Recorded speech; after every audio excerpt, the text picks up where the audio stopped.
भारत 24 के सीईओ और editor in chief doctor Jagdish Chandra भारतीय सियासत पर अपनी पैनी नजर रखने के लिए मशहूर हैं।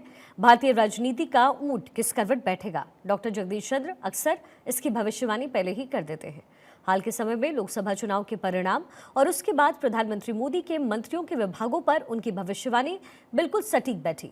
इसी तरीके से अब से तकरीबन एक महीना पहले यानी 27 मई को द जेसी शो में उनकी आकाश आनंद के बारे में की गई भविष्यवाणी भी सच साबित हुई। इसलिए तो उन्हें कहा जाता है मैन ऑफ प्रेडिक्शन। सर, आखिर क्यों मायावती ने अपने ही भतीजे आकाश आनंद का कामकाज छीन लिया? वो मैंने कहा ना, उनके नेफ्यू थे, पावर में हो रहे थे। अब घर में देखो बड़ी विचित्र स्थिति होती है। जब सक्सेशन होता है ना, तो पहले तो आदमी सत्ता सौंपता है, उनको अपने नाम करता है। बड़े बड़े पूंजीपति अपने बच्चों के नाम करते हैं सत्ता को। फिर थोड़े दिनों में जो खाली हो जाते हैं, उनको लगता है कि अब मैं क्या करूं, और बच्चे आगे बढ़ने लगते हैं।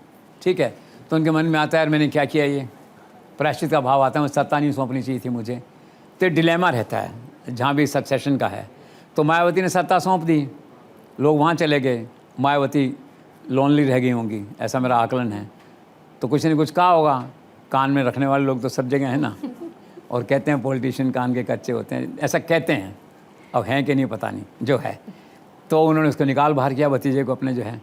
और दूसरी घटना ऐसी हो गई थी, वो थोड़ा सा स्वतंत्र और निष्पक्ष ज़्यादा होने लगे थे, भाजपा के खिलाफ ही बोलने लग गए थे।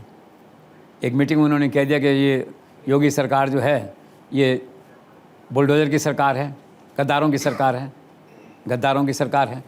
तो एफआईआर दर्ज हुई वहाँ पे। पार्टी ने मैसेज पहुँचाया होगा मायावती तक, स्वाभाविक तौर पे जो है ये। तो मायावती पीछे हटी और उसको निकाल बाहर किया। अब प्रेम है ना, तो थोड़े दिनों में वापस आ जाएंगे। ब्लड रिलेशनशिप है जिसे कहते हैं, चुनाव के बाद फिर वापस आ जाएंगे।